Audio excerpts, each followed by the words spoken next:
Hi, this is Dave Lorenzo, and this video is part 4 in our series about developing relationships with your client in order to grow your law firm and your income. Today we're talking about making the transition from either expert attorney or general counsel into the role of trusted advisor.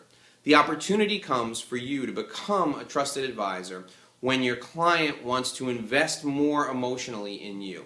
And this will look like the opportunity to make a big decision. So when you hear a client come to you and say, I'm struggling with this business decision and I'd like to get your thoughts. Or you hear the client say, I'm looking for an expert in a particular area and I'm not sure who I can turn to. Those type of things are opportunities for you to really demonstrate your ability to deepen your relationship with the client, because he's reaching out to you in a way that will expand your relationship. Now, a typical trap that many attorneys will fall into is they try and give advice on the law in an area that's unfamiliar to them. And this is not something that I advise you to do, of course. What you're doing here is simply helping the client make an educated decision, and sometimes the best decision is helping the client select an expert within the area of focus that he needs in order to make the best decision.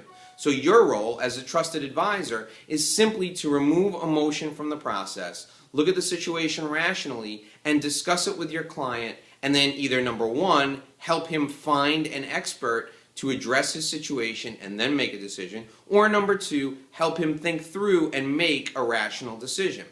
The bottom line on becoming a trusted advisor is your role is a confidant, someone who will take emotion out of the equation and look at it from a perspective of rational and far removed thinking. So it's a fresh eyes perspective, if you will. And you have to give direct expert type advice on decision making, and you have to be removed from the emotion of the process.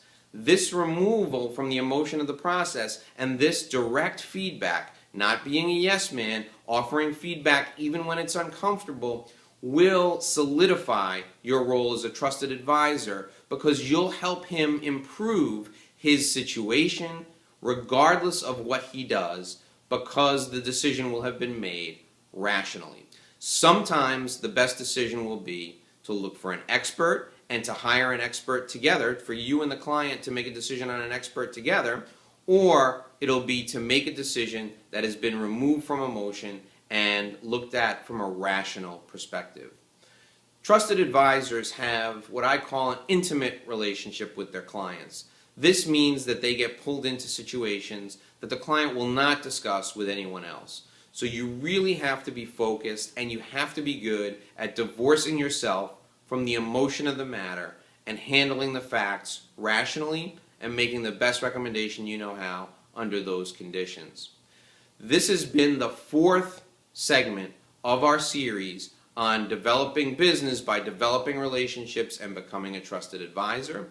Our next article will wrap up everything we've talked about during the last 4 days, and it will provide you with some great resources that you can use to continue to develop your practice. If you'd like more information just like this, you can find it at rainmakerlawyer.com. I'm Dave Lorenzo, and I hope to see you again very soon.